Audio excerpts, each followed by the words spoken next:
रहमतुल्लाहि व बरकातुहू। Travel with Jawad में आपको खुशामदीद कहते हैं। काइंडली मेरा चैनल सब्सक्राइब कर दें, बेल आइकन भी दबा दें।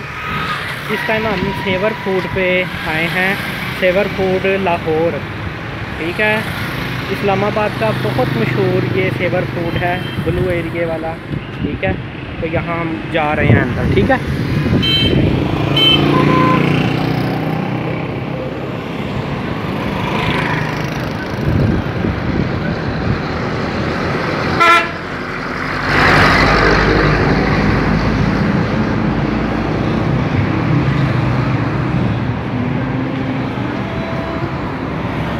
ये देखें जी, ये सेवर फूड की मेन एंट्रेंस है, ठीक है। ये हम आपको एंट्रेंस दिखा दें। ये जी शादमान लाहौर में है, ठीक है। तो आप कभी आएँ इधर, बहुत ही मज़े का यहाँ मतलब आपको मिलेगा, टेस्ट भी सब कुछ अल्हम्दुलिल्लाह।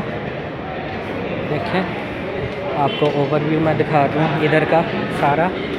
ये देखें, यहाँ सीटिंग कैपेसिटी बहुत ज़्यादा है, बहुत ज़बरदस्त है।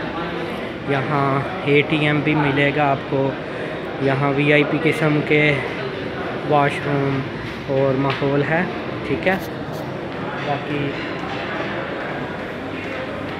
हम इधर बैठते हैं।